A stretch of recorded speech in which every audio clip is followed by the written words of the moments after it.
Bam. Hi, I'm Allen Packwood. And I'm Richard Dannatt, and you're watching the Break It Down show. Yes, I love it. Fellas, thank you so much for coming on the show. I've been listening to your incredible book. And so one of the things I'm fascinated by and why I'm desperate to talk to you all is that there's so much work to explain the totality of World War II. So I've had Gilles Milton on in the past, and I had him on, and he was talking about, for people watching, we were talking about the Office of Ungentlemanly Warfare, and they would invent all kinds of bombs, that kind of thing. And they helped the resistance. So when you talk about the resistance, you got to talk to Halleck Kochansky. And so I had Halleck on the show, and I had the two of them on the show. And this is the best part, was at the end of it, you know, Halleck's like, "Oh, Giz, will you be going to the London Library Christmas party?" And he's like, "I chair it. Of course I'll be there." And so they became friends, and they got to know each other. So that's just a little aside. But all of these details that you guys all write about and pack together, you know, we get way past just simply talking about then D-Day happened, and then the Battle of the Bulge happened, and then Hitler died. So thanks for what you guys are doing. Thanks for coming on the show. And I guess let's just start talking.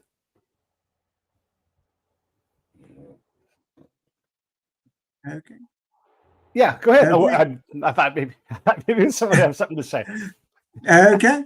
Well, I'm happy to start. So I'm Allen Packwood. I'm lucky enough to be the director of the Churchill Archives Centre at Churchill College in Cambridge, which houses the personal papers of Sir Winston Churchill. And I don't need to tell you or any of your listeners what a huge archive that is. Some 2,500 boxes, an estimated 1 million items, everything from Churchill's childhood letters and school reports through to his final writings. And I've been lucky enough to be working with this material now for some 28 and a half years. But one of the things that intrigued me was that, you know, when people think of Churchill, when they think of the Second World War, they think of 1940, and they think of his great speeches, blood, toil, tears and sweat.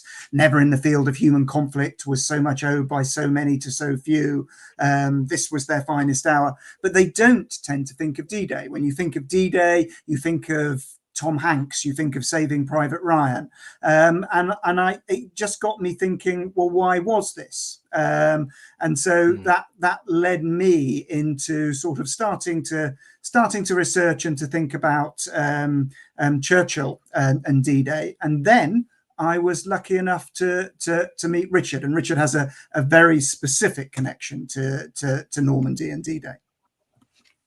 Well, Alan, that's absolutely right. It's been a great privilege to work with you on this book. Winston Churchill actually has been my boyhood hero from as long as I can remember. History has always had a huge fascination for me, and not surprisingly, having had 40 years in the British Army and finishing as Chief of the Army Staff, Chief of the General Staff, as we call it over here in this country, it was great just to go through that whole career myself. But I think as far as Normandy is concerned, just take it back to some of the tactical detail.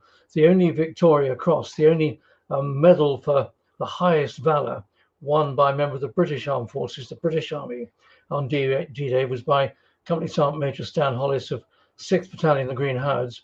And that's my regiment. So I feel a very close affinity to Stan Hollis, who won the only Victoria Cross on D-Day. And as it so happens, over the years, I have become the chair of the Normandy Memorial Trust, which over the last 10 years has placed a memorial in Normandy to the 22,442 servicemen and women under British command who lost their lives in the Normandy campaign. And that memorial sits just above Gold Beach, where 50th Division with Stan Hollis stormed ashore on the 6th of June, 1944. And then looking slightly to your left, as you look out to sea, you can see the Mulberry Harbour, Port Winston, which was one of the two Mulberry Harbours through which the logistics, the lifeblood of the campaign flowed. So when Alan and I put our heads together and said, well, what about a book about Churchill's D-Day? I said, yep, I'm right there with you. Let's get on with it.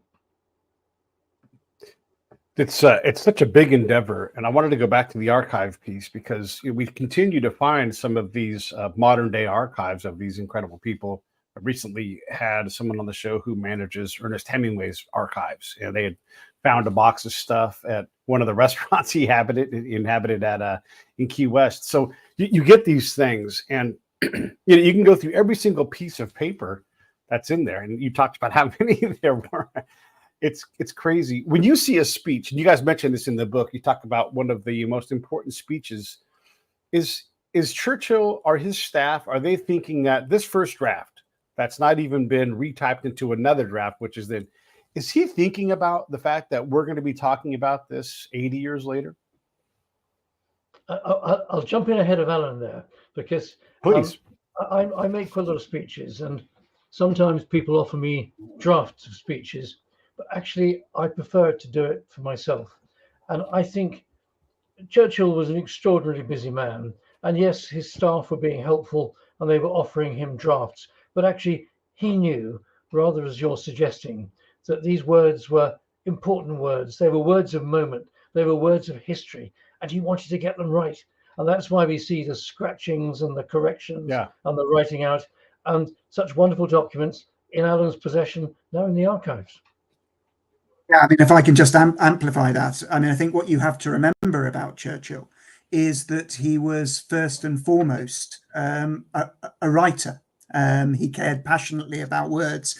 This is someone who made his name as a young war correspondent and soldier, sort of traveling around the British Empire, Cuba, and then, and you just mentioned Ernest Hemingway, but he was there in Cuba. That's where he came under fire for the first time around the time of his 21st birthday in 1895. He's fighting on the Indian northwest frontier, and then in the Sudan and South Africa. And what's different about Churchill is that he writes up those experiences. He writes them up as newspaper articles. He writes them up as books, and he uses that not just to earn money, but to raise his profile. So words are used to launch his career. They underpin his career. And when it comes to Churchill's speeches in the Second World War, he knows how much is riding on them. He knows how important they are, how important it is to get the words right. So they are his own words. He doesn't rely on teams of speech makers, speech writers. The way that Churchill would work is that he would dictate. There would be a duty secretary on call with a state-of-the-art silent typewriter to take down his words. And they would then type them out for him, first of all, in normal typescript, double-spaced. And he would then go through that typescript, as Richard's just said, making annotations, amendments, corrections. And sometimes with these speeches, you can see that they've been through several drafts. And you can literally see Churchill's thought process at work. And then the really interesting thing is that when the speech is more or less in its final format, it's taken away by that same duty secretary and it's retyped at a smaller size so that it will fit comfortably into his hand or pocket. And then it's set out on the page in a blank verse format, like poetry. And when you see it set out on the page like that, you can understand why he does it, because it gives him the rhythm, it gives him the emphasis, it gives him the pauses, but it also shows you, demonstrates how much work he puts into those speeches. When I write about my combat experiences, my first pass, I'm an asshole. I'm direct. I'm very short. And if someone was to read my stuff 80 years later, be like, man, rough draft Peef is pretty hard on people. And so is there a similar process where like you have to get the words out and then they're there and then you massage in the message? And like you said, this is a performance, right? And so sometimes a word needs to be changed simply because it is cumbersome or doesn't flow. And then who has the command of Shakespeare and all the other things that he draws from? Is that him? Well, you also have to remember, sorry, I don't know. No, go on. You have to remember that some of the words that we hear and have been passed down into history were originally spoken on the floor of the House of Commons in a debate, but then subsequently done again for radio. So there have been times when those around him have said, well, gosh, it wasn't quite as good as it was before. He was tired. In fact, he was smoking his cigar throughout, just revealing some of the pressure that he was under. But the words that Alan is saying really, really matter to him, and he thought about them very clearly. And I think, as you suggested, Pete, with an eye on history. I mean, I think Churchill, famously said in the House of Commons in about 1948, I think it will be best for all parties to leave the past to history, especially as I propose to write that history myself. And of course he did. He did write his multi-volume history of the Second World War, which is one of the major sources for our book. He did seek to preserve this great archive, and he did know that his speeches would continue to be used and quoted. So he knew he was writing not just for the contemporary audience, but also for a future audience potentially. So he did go to enormous lengths to make sure that those words were right. And Richard is absolutely right that he also relished the performance aspect of this.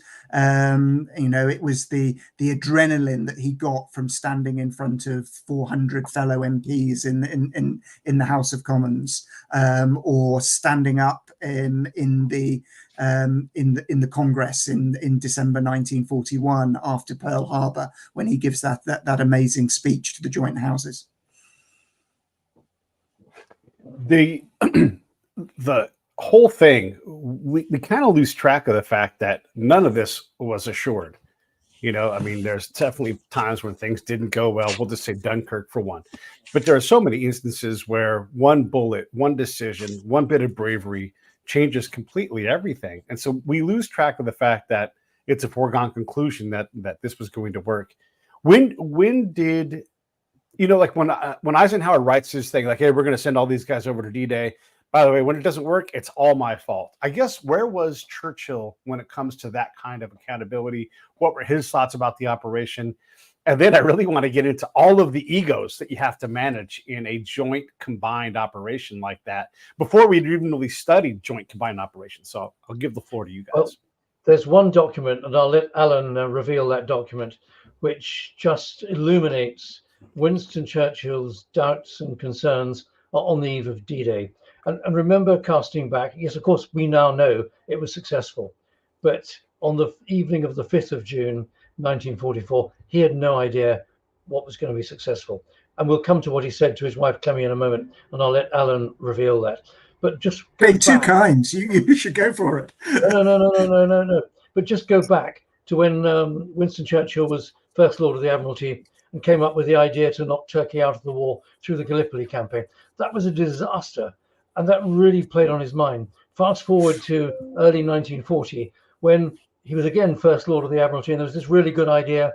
Well, let's starve German industry of iron ore from Sweden. It passes through Norway, so let's mine the Norwegian waters, or even better, let's go and take the Norwegian ports. And it was a catastrophic disaster. So he's got these things in mind, and even the Anzio landings shortly earlier on in 1944. Instead of being a strike to Rome, it was a whale that was stranded on the sea. So these things were playing on his mind. So it's not surprising that he wrote a note to his wife on the evening of the 5th of June, which Alan will just talk about. No, absolutely. So, I mean, you have to remember, I think, that up until 1942 and the end of 1942, the British and Churchill have really struggled in the Second World War. We've been driven out of Norway, we've been driven out of France, we've been driven out of Greece, we've been defeated in Singapore. And so, how could Churchill or any of the British chiefs of staff take D-Day for granted? And we can come back and talk about why that then impacts on their strategic decision making, and why it meant really that there was no possibility of going into France in 1942 and very little possibility of going in 1943, despite sort of Marshall's initial hopes to the contrary. But you're right. I mean, that level of doubt about this operation, when you're sending so many men into combat, remains right up until the last moment. And, Churchill is there. He's in his map room. on the eve of D-Day. Obviously, sort of unable to go to bed, looking at the maps, going over the plans one more time. And Clementine Churchill joins him, and he turns to her and he says, "Do you realize that by the morning 20,000 men may have been killed?" So you can see there, you know, what he's wrestling with, and the pressure on all of those major commanders was immense, and those worries were shared by all of them. General Allen Brooke, the chief of the British Imperial General Staff, writes in his diary that, you know, this is one of the riskiest operations in the war, and he wishes it were over. Admiral Ramsay, who's commanding the naval operation, is equally worried, because they can't be certain how it's going to turn out, even after all of the preparation that they've undertaken. And you have to also bear in mind that there were things even more recently that were preying on Churchill's mind. The Slapton Sands disaster, when the 4th US Division was rehearsing its landings subsequently on Utah Beach, and over 740 US servicemen, soldiers and sailors lost their lives in that rehearsal. So the prospect of this being a bloody disaster very much played on his mind. Happily, for US 4th Division, 197 servicemen were either killed or wounded on that day. That's 197 too many, but mercifully it was far less than the number that lost their lives at Slapton Sands. Man, you just said a mouthful there. Oh my gosh, Richard, that, you know, here I live on the west coast of California, and just a little bit south of me, where I'll be later on today.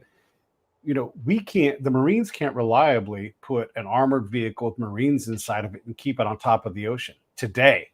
Now you go back, I mean, gosh, 80 years, but probably equipment that's 90 years old a lot of times. It is remarkable that, again, we managed to pull this off. And for sure, like we've been discussing in the last few minutes, not a sure thing. There are so many things. And you look at all the individual histories, not just the paratroopers, but the pathfinders that go in ahead of time. And they are like, I'm here now, what am I going to do? The plan is all shot to hell. You're relying on these young people to make a difference, to get back to light the way, whatever it is. There are so many things that even today would be extraordinarily hard to get done. And it is a marvel that it does get done. I wanted to ask about, you know, D-Day almost starts the day before, but weather precludes it. How does Churchill deal with that weather delay? Because that, again, you can't go when the weather's not right, but oh my gosh, the stress of those 24 hours. Well, I think you actually you raise a really good point, because you can do all the most fantastic planning in the world, and let's face it, the combined services staff had planned Overlord down to the finest detail, but then who is the Overlord of Overlord? Actually, it's God Almighty, and the weather just was not right.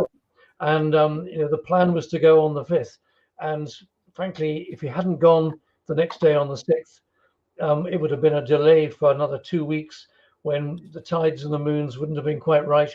The chances of keeping the operation secure were much reduced. And don't forget, deception and the security of the operation was really important. But then there was this window of opportunity that Group Captain Stagg, poor man, wretched man. I mean, I'm a bit of a weather buff, but frankly, to have to call the decision, actually, you know, say to Eisenhower, you can go, and they went. So you're absolutely right to ask the question. But you know, where was Churchill during that period? Well, he was somewhere you wouldn't have expected him to be. Alan, I'll tell you. Okay, absolutely. So, I mean, what Churchill decided to do was to actually abandon the sort of command centre in London and actually travel down to the south coast on his personal train, so that he could be as near the action as possible. And actually, as he travelled down in his train, he was hoping to go even further. He actually wanted to accompany the troops across the Channel on D-Day, and he'd asked Admiral Ramsay to draw up a plan, which, you know, Admiral Ramsay then had to do, and the plan would have seen Churchill embarking on HMS Belfast on D-1, and then crossing the channel, and if it was safe to do so, transferring to a destroyer for a tour of the beaches. Now, Ramsay drew up the plan, but of course he didn't like it. The last thing that any of the military commanders wanted was the British Prime Minister anywhere near the action. It was a huge added burden and distraction for them, potentially. So, of course, Ramsay informs Eisenhower. Eisenhower tries to talk Churchill out of it, but Churchill tells Eisenhower that actually Eisenhower has no control over the personnel of Her Majesty's ships. And if he's appointed to one of His Majesty's ships, then he can be there. But of course, the one person who can stop Churchill potentially is the king. And it takes 2 handwritten letters from the king. The first written out on the 31st of May, the second as late as the 2nd of June, and delivered to Churchill on the south coast by dispatch rider, before Churchill grudgingly defers to His Majesty's wishes and agrees he can't go.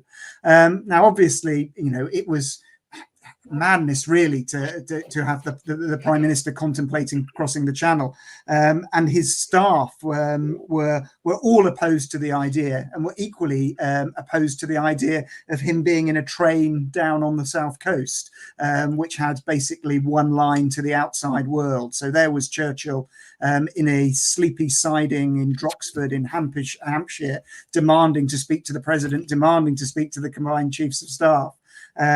Fortunately, one good thing about the delay was it meant that he had no choice but to go back to London.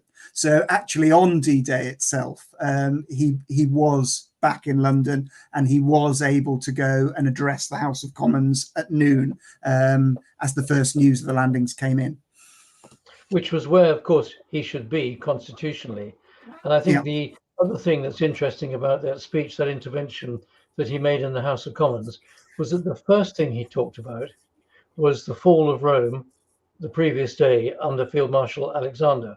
And this was actually very important for Churchill, because he'd been a great advocate of holding off the Second Front in Europe until the time was right, and a proponent of sweeping the Germans and the Italians off the North African desert, moving into Sicily, moving up to Italy, moving through Italy. And therefore, quite rightly, he drew attention to the great feat of arms, critically under British command. And he was very keen to make that point. This was under British command, that Rome had fallen and the campaign was moving. Oh, and almost by the way, the D-Day landings have begun under General Eisenhower, led by General Montgomery. And well, it's early days yet, and I'll come back to the House later on and I'll tell you how it's going. But so far, it looks going pretty well. But the big thing was he'd majored on the fall of Rome first, and then he kept the House in suspense, actually, like a great House of Commons actor would have done. That, oh, and what you're waiting for is, actually, Overlord's going quite well. It's partly drama, but it is also partly that he wanted to emphasize for as long as possible the equality of the British effort with the American effort. And also, of course, he knew that if D-Day was successful, that more and more resources were going to go into France. And while Churchill was not opposed to the French landings per se, while he supported the D-Day landings, I think he still believed that that it was better to be fighting on multiple fronts, and that it was important to be fighting in Italy, particularly with one eye to the post-war situation. And the fact that, there was now a risk of Russia moving into Eastern Europe, Russia moving into the Balkans. And from Churchill's perspective, that was very much a threat to British dominance in the Mediterranean. So I think he also had one eye to the future. I'm thinking, so let's say that Churchill does decide to go. Who speaks politically to the nation while he's off, invading things? And I'm thinking about Ted Roosevelt Jr., who wins a Medal of Honor, our highest award for valor.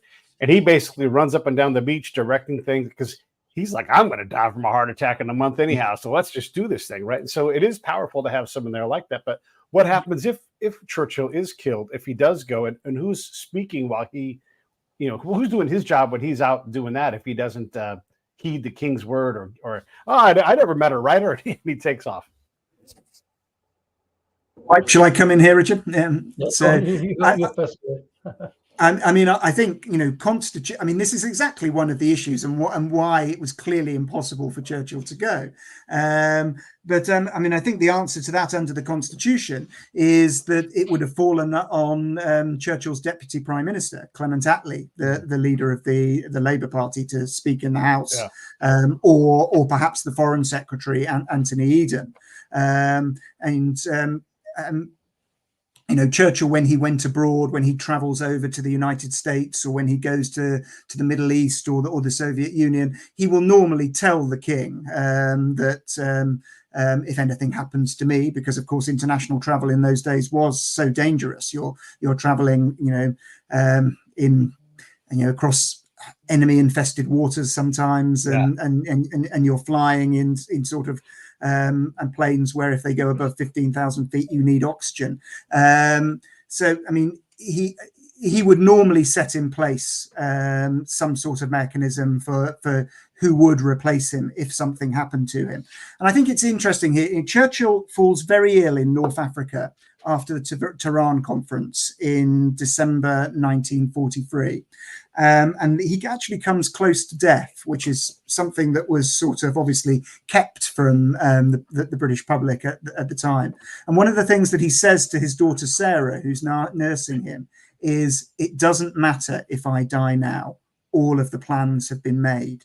And there is a part of Churchill, I think, the part of Churchill that admires Nelson and Wolfe and these other great leaders, who almost wants to go out at that moment of history. He certainly wants to be a participant in the great moments of history.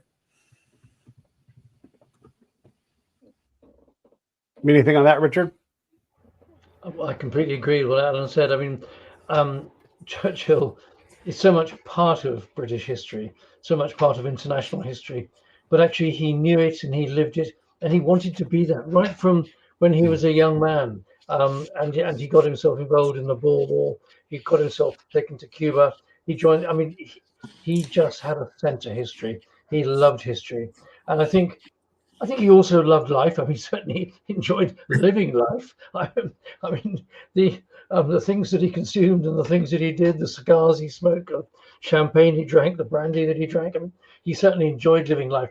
But rather, as Alan said, if he had died at that moment of history, or if he died at the moment of making history, knowing that the future was secure, I think he would have felt that actually his path to glory had street lining by the Brigadier Guards would have been completely secure, and that his place in history was secure, as it is, of course, in the fullness of his life and the fullness of his dying. And I can remember as a schoolboy watching his funeral on television. His place in history was revered and absolutely secure. Probably the greatest British person of certainly his century, maybe the greatest British person that there's been. But I'm now just reflecting on that and just thinking who the other candidates might be. But certainly Winston Churchill was up there amongst the greatest, and he knew it.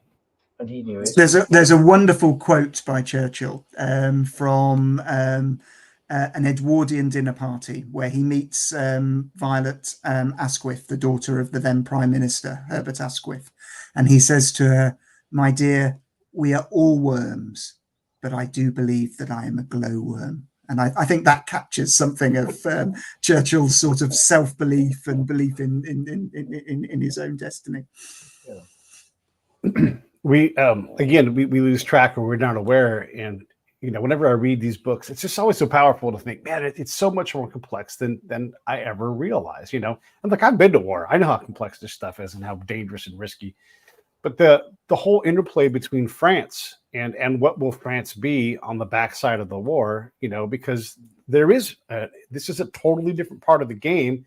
And it's I don't know, it's all, political and strategic and all that up there, but it's not in the same channel as we got to get on the continent and go get to beating up on the Germans. So talk a little bit about what Churchill's role is pre-D-Day in dealing with France. Well, I think it's almost bigger than France. I think it's really how Churchill saw Britain's position in the world during the war and after the war. And bear in mind, when the British Army was defeated in France in May and June 1940, and Britain just avoided being defeated by the Royal Air Force winning the Battle of Britain, and Hitler deciding not to attack Britain. Britain was standing alone. Britain was a remaining shining beacon of democracy and freedom around which the rest of the world could rally. And going beyond that, of course, Winston Churchill felt very much as the King's principal minister that he was responsible for the British Empire. He was responsible for Britain's position in the world, stretching through the Middle East. We still had the mandate for Palestine, into Egypt. We had responsibility for India. We had very close ties with Australasia and with Canada. He saw himself, and indeed he said at a speech in the Mansion House in 1942, "I haven't become the King's minister to preside over the dissolution of the British Empire." So he felt very strongly that he was carrying the flame for Britain and for her empire, however anachronistic that might now seem to us. And so you then put that wider set of thoughts into his relationship with France, and he loved the French. I mean, when he flew back and forth to France during the Battle for France in 1940, he just couldn't believe when he asked, where are your reserves? Aucune, the Master Minerva is not here. He couldn't believe that the French hadn't got the ability to maneuver a reserve force to hold the Germans and stop what was going to happen. He loved the French. But of course he had a problem, because actually he didn't get on very well with Charles de Gaulle, who saw himself as the leader of the Free French. And going back to what Alan was saying earlier about the awkward couple of days in the train in the siding at Droxford, to lunch one day came General de Gaulle, and that was not a very happy lunch at all, and in a sense set back the relationship with France. But I'll turn over to Alan in a moment. But the other thing which is really important about Churchill strategically, he was thinking beyond the end of the war. He was thinking towards what became the Cold War. He was watching the advance of Stalin's Red Army as it swept across Europe to the point where, when they stopped, that's where the Iron Curtain effectively came down. So he was thinking not just about today, but he was very much thinking about tomorrow and worrying about it.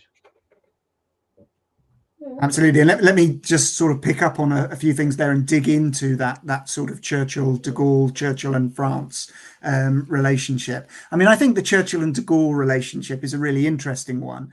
In one way, in many ways, they were very, very different. I mean, you've got Churchill, who's short and very animated and very voluble. You've got de Gaulle, who's very tall and taciturn. But where they're similar is in that they come to embody the national honor of their two countries. And I think although they quarreled endlessly, and Churchill gets absolutely furious with de Gaulle just before D-Day, although they quarrel, I think underneath there is this sort of grudging admiration for what each one represents.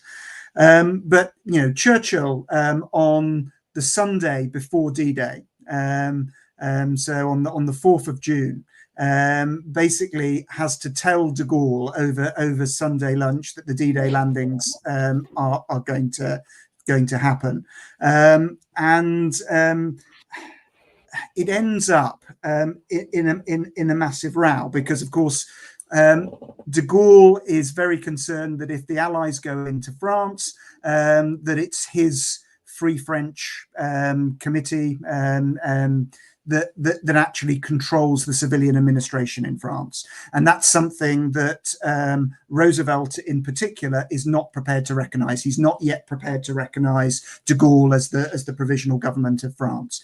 And Churchill finds himself caught in the middle of this, caught between de Gaulle and Roosevelt, his two allies. And the big argument ensues, and according to de Gaulle's memoirs, what Churchill ultimately says is that if I have to choose between you and the Atlantic, or between you and Roosevelt, I'm always going to choose to support the United States. And of course, that you could argue that argument, that decision, that statement by Churchill potentially has huge ramifications for the post-war world, because of course it's certainly not forgotten by de Gaulle, who then, of course, vetoes Britain's early attempts to join the European Economic Community, partly as a result.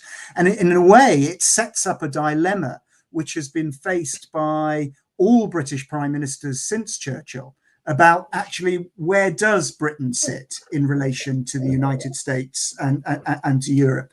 Churchill's answer, I think, would have been that actually Britain's power and influence in the world derived from sitting at the middle of three overlapping circles. And those circles were the British Empire, which of course was already diminishing by this point, Europe, and the United States. And that, you know, we derive our power and influence in the world from sitting at the focal point of those three circles.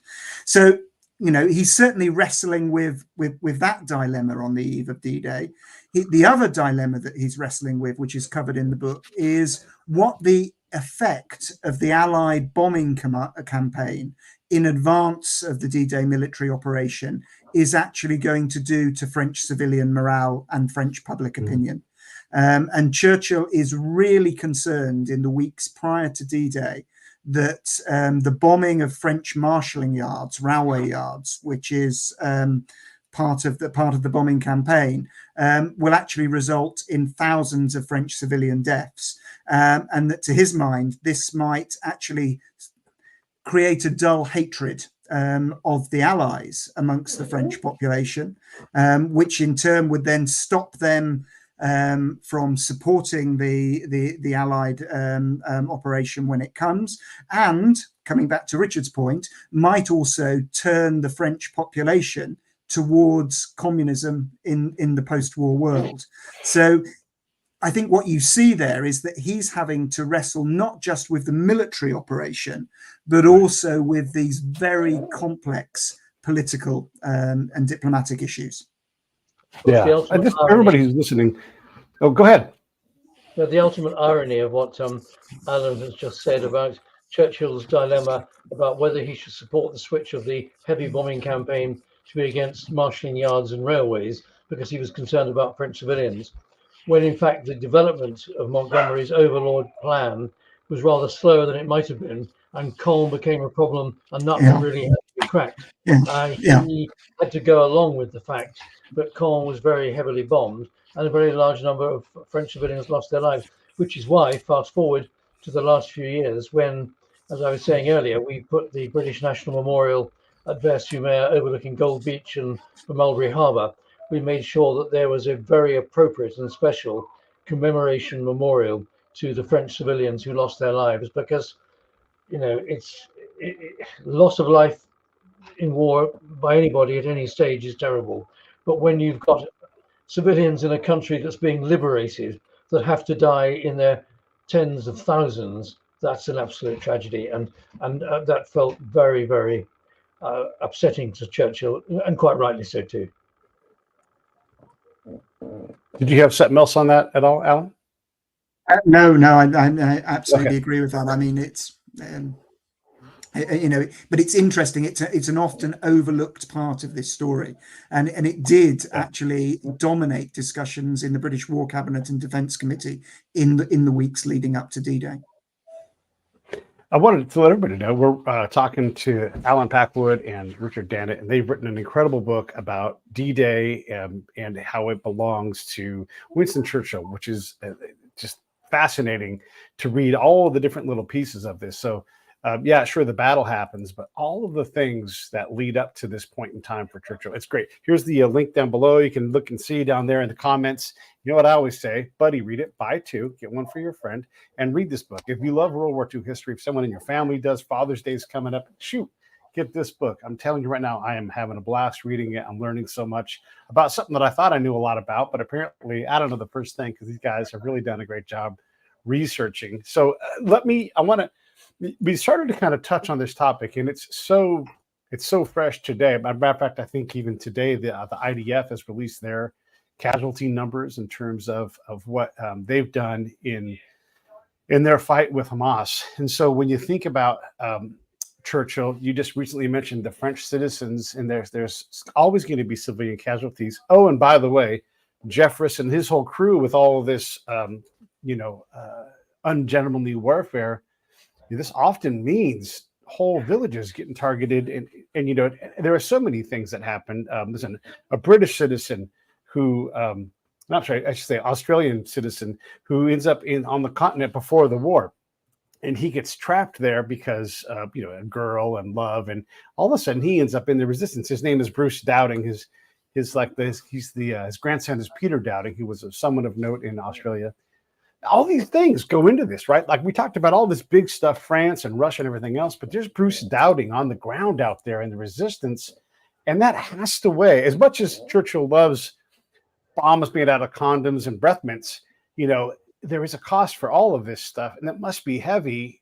And so I guess, what are your guys' thoughts on civilian casualties and how Britain and the United States et al. Work to deal with the war and the obvious and unavoidable cost of civilian deaths?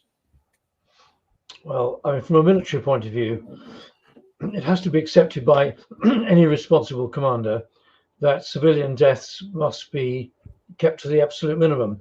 You can't keep them to zero. That's just not the way the world works. And of course, this was brought home as we were talking just a few minutes ago about the Allied bomber campaign in Germany. Yes, it was a legitimate set of targets to go for the industrial heartland of Germany, to destroy their industrial capacity so that they didn't have tanks, fighters, and all the rest of it. But of course, everybody had to accept that a large number of civilians were going to be killed. And of course, this translates across to every military campaign. And I think you touched on it a moment ago. The Israelis in Gaza at the present moment. Then you start to get into the theoreticals of war, the just war theory, which basically comes down to two questions. Are we right to fight? And are we fighting right? Well, I think as far as the Israelis are concerned, yes, they were right to fight. They were attacked. But are they fighting right? Well, the jury's out as far as that's concerned. Yeah, right. Jury's out. And of course, I think you have to come back to it as far as the Second World War is concerned. A very, very large number of German civilians, and we've talked about French civilians as well, but very large number of German civilians lost their lives in the nighttime bombing by RAF Bomber Command and the daytime bombing by United States Army Air Force.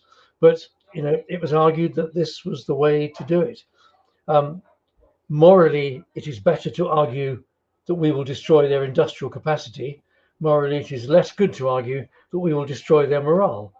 And I think, again, go back to the Ukraine campaign of the last 2 or 3 years. If Putin wanted to break the Ukrainians' people's morale by destroying their power stations and by destroying, it doesn't work like that. People under attack, they tend to respond in a Dunkirk spirit way. Actually, they take the view we're not going to be pushed around by someone else. So the moral argument is very weak about we'll destroy their will to carry on. It is more acceptable to talk about we'll destroy their industrial capacity. But at the end of the day, military commanders have an absolute obligation, certainly now under international law, to conduct their operations minimizing civilian casualties. I think if you look at the Second World War, you can see Churchill wrestling with these issues at various times.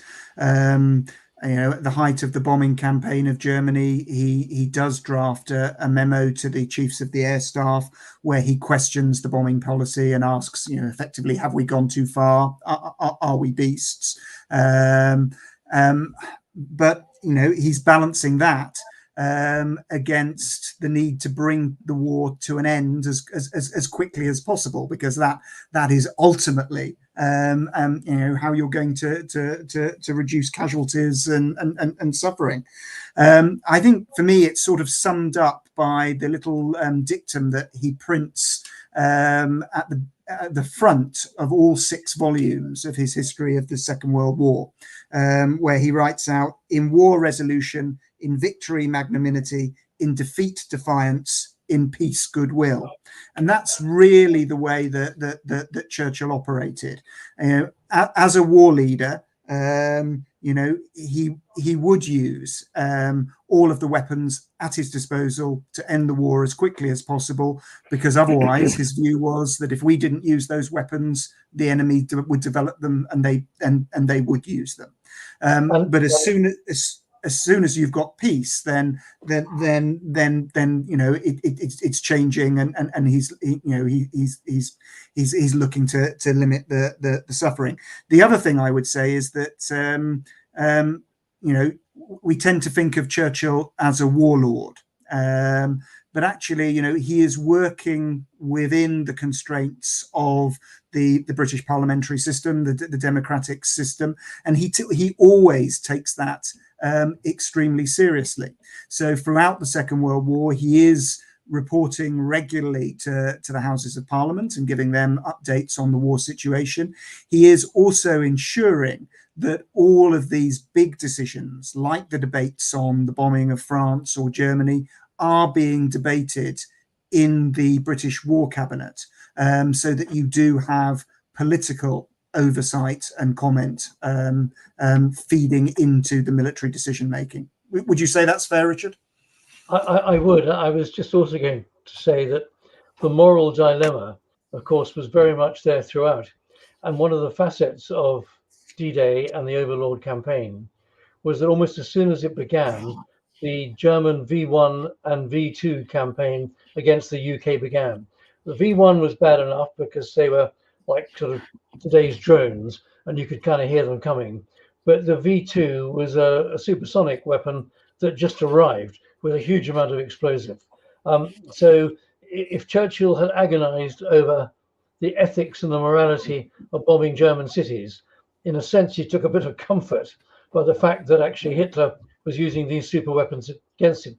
Of course, we all know how the Second World War ended, that if you're worried about the moral appropriateness of using massive weapons of mass destruction, of course, the war against Japan ended in Nagasaki and Hiroshima when the 2 atomic bombs caused enormous destruction, which of course plays into the whole debate about the morality of warfare that's resonated on from those days in 1945. And specifically on the stuff that Jeffress and his crew, the SOE, SOI, those folks opt in and they parachute in, but when they go blow up the Peugeot plant or whatever it's going to be that happens, and that next village, right or wrong, that was them or not, right? The Germans come and they wacko an entire village off the map or kill every man in it. These things, gosh, it's a cost of war, but it is awfully hard to justify. And it has to be that people like Churchill, I know I've got my own people that just sit on my shoulders in my dreams, and I have to account for the decisions that either I was compelled to make or that I made myself because of the situation I was in. Well, I think as we're saying, I think Churchill felt these things very strongly. We've talked about his feelings about France in 1940. We've talked about his feelings towards French civilians over the bombing campaign, and and an extent the extent to which he felt about German civilians through the bombing of cities. The big raids on Dresden and other places. They were horrific. So I think there is very much the human side of Churchill, and of course we see it then parochially, his concern going back to Gallipoli, going back to the Norway campaign, that Clemmy, by tomorrow morning when you wake up, 20,000 young men could be dead. He felt very much, I think, as a democratic politician, about the sanctity of human life, and you must do everything you possibly can to preserve it. There is another sort of side to Churchill here, which is that there was nothing he admired more than military bravery. I remember having a conversation with his daughter, his youngest daughter, Mary Soames, and the conversation turned to, did she think her father had any regrets? I think his main regret was probably that he didn't that his father had not lived longer to see him sort of make something of himself. But I think another one would have been that that he didn't win the Victoria Cross or the Military Cross. He always had the greatest admiration for those people who did, and he took a very, very keen interest in these military operations. He made himself not just Prime Minister, but also Minister of Defence, so that the Chiefs of Staff were reporting into him on a regular basis. He makes it very clear that his premiership, his leadership, is not just going to be about running the political strategy, but is also going to be oversight of the military strategy as well. And he takes a huge amount of interest in the plans and the deception plans and in the practical preparations that are being made for D-Day. And I think one of the things that often gets forgotten again here is the convening power of the Prime Minister. What Churchill is able to do at key moments in the planning for D-Day is to bring together the relevant civilian and military authorities and to knock heads together to actually get things done. No, I love it. I love that you brought that up, because I'm always fascinated when you go through archives, the letter that you pull out and you read, and this person just popped, like right here. Here's some of my grandfather's World War II letters to his wife. He was a fighter pilot in the Pacific. Yeah.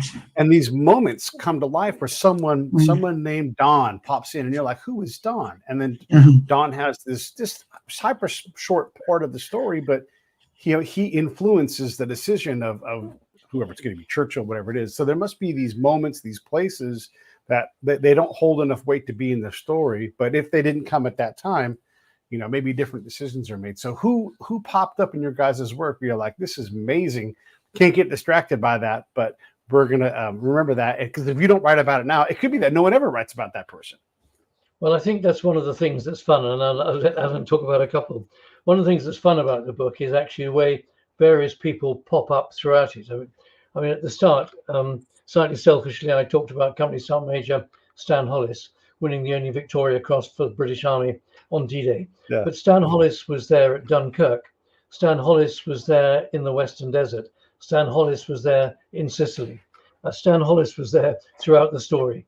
And there are others who pop up throughout the story. Alan, you want to talk about that wonderful... Yeah, absolutely.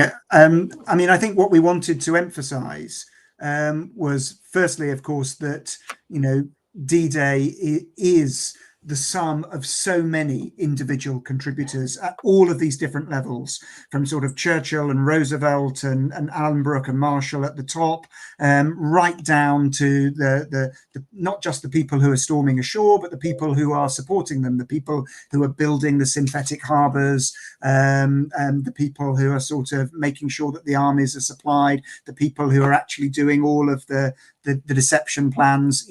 There are, D-Day is the culmination of an enormous amount of planning and preparation by a huge number of people. And we wanted to make that very clear in the book. And we try and do that by following just a few individuals and showing how the decisions taken by Churchill and others then impact on them and on their lives. And, so Richard has mentioned Stan Hollis, but just to pick up on a couple of others, there is a young woman called Joan Bright, who is clearly an extremely able administrator. And she is sort of picked up by General Ismay, who is Churchill's chief of staff. And she ends up finding herself right in the center of the war planning and the war effort, and effectively makes herself indispensable, creating the filing system that they're all using. And by the end of the war, she's actually traveling out to these big wartime conferences like Yalta to actually organize the British delegations there. And when she goes out to Yalta and meets the Soviets, they're initially unwilling to take her seriously because she doesn't have a military rank. So she declares herself a major general. She's then taken seriously. Incredible woman. I was lucky enough to know her a little bit at the very end of her life. She's credited as being one of the inspirations for James Bond's Moneypenny. But absolutely amazing woman who has this incredible career during the war. So that's just one story, and you follow her through. Yeah. Another would be the American paratrooper T.L. Rogers, who fights his way through sort of North Africa and Italy, and ends up as one of those pathfinders that you mentioned, going into Normandy. And unfortunately, he's killed. Now, I was just lucky enough to come across his story through meeting a member of his family, Professor Russell Riley of the University of Virginia, who was visiting the Churchill Archives Centre. I said I was writing a book on D-Day, and he said, "Oh, well, one of my relatives was involved. Let me tell you his story." And I thought we should include it. So, but there are so many of those D-Day stories out there.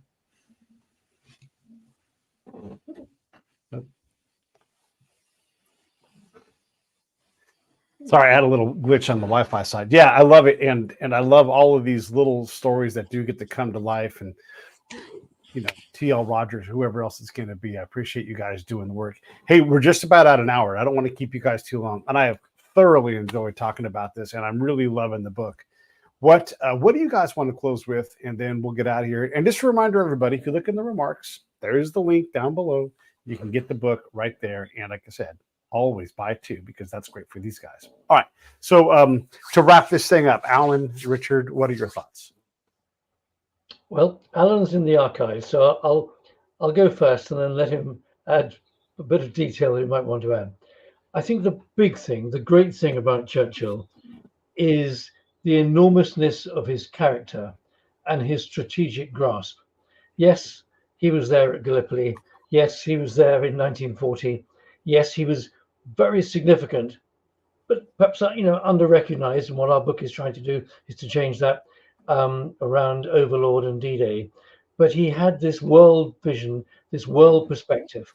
As Alan talked about, the three circles that he saw Great Britain and himself in the center of that center circle as being very much part of. So he looked back, he enjoyed the moment, but actually he felt he had a role to play in the development of the world after the World War, after the Second World War was over, and being a great Brit, Britain's position in it, but never forgetting that he was half American and that he may have loved France. He was a Brit, but actually he felt very, very close to the United States. And go back to that comment about choosing between de Gaulle and France and America. Actually, it would be America first. And I think that's quite an important point that actually resonates down the years in the relationship between the United Kingdom, even today, and the United States of America. Love it.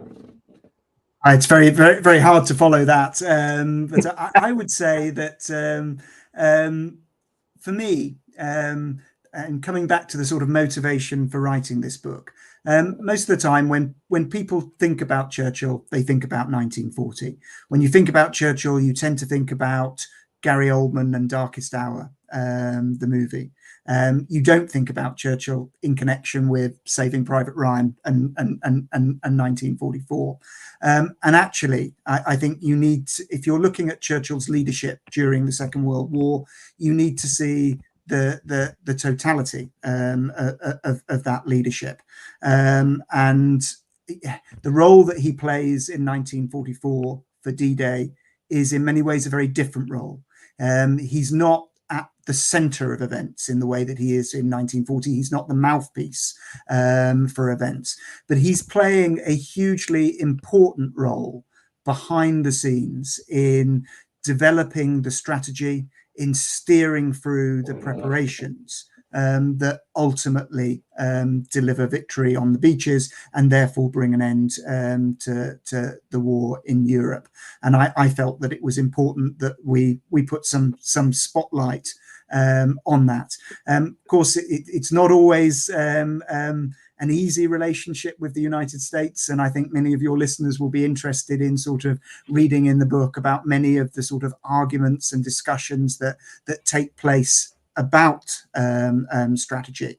But I think one of the great achievements, to echo what Richard's just said, in the Second World War was forging this unity at the top between the British and the Americans and the combined chiefs of staff.